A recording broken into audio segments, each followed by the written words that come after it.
Si vous travaillez assis une grande partie de la journée, vous avez peut-être remarqué que la graisse du ventre est la dernière à partir, même en faisant du sport de temps en temps.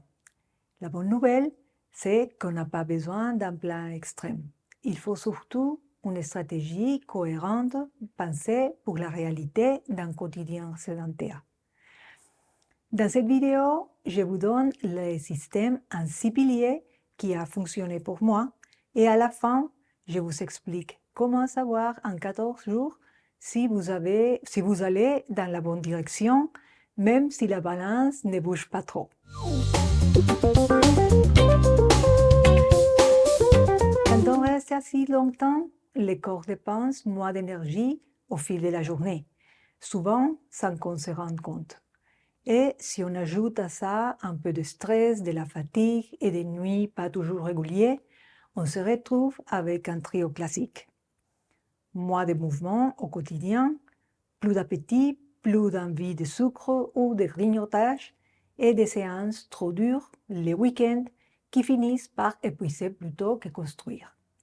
L'objectif n'est pas d'en faire plus, mais d'en faire mieux et surtout d'être régulier.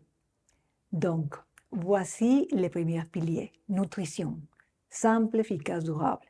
La graisse du ventre baisse quand on est globalement en léger déficit calorique.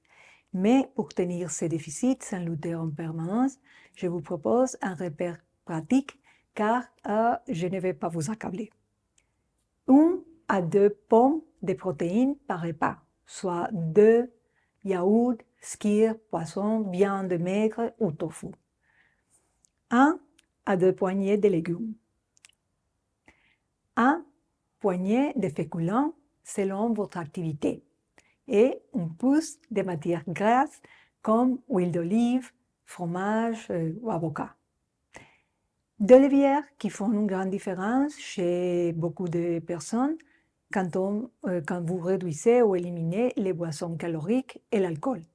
Je ne parle pas d'interdire, je parle de choisir. Deuxième pilier, renforcement. 2 à 3 séances par semaine. Le renforcement musculaire est essentiel.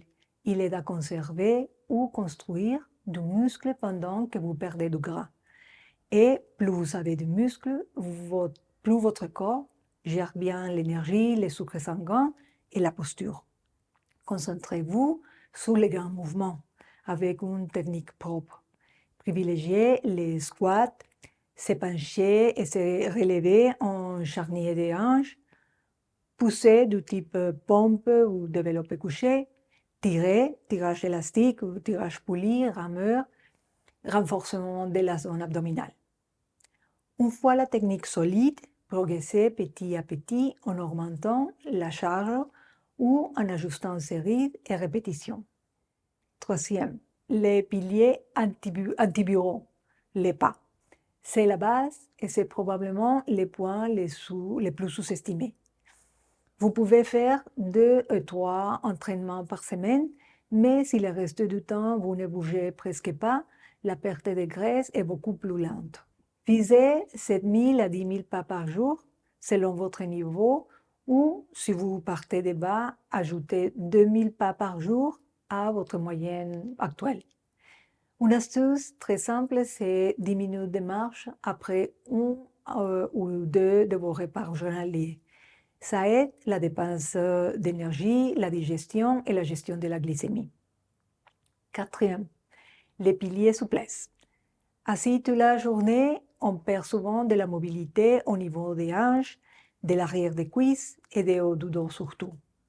Vous n'avez pas besoin d'une séance longue. 5 à 10 minutes, c'est suffisant. L'idée, c'est d'entretenir vos amplitudes pour mieux bouger, mieux vous entraîner et éviter les douleurs qui bloquent la régularité. Les 5e et 6e sont les piliers sommeil et stress et sont les multiplicateurs des résultats.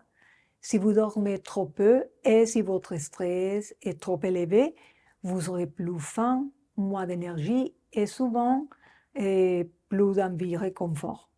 Visez 7 à 9 heures de sommeil si possible et améliorer sa qualité avec 3 choses très concrètes.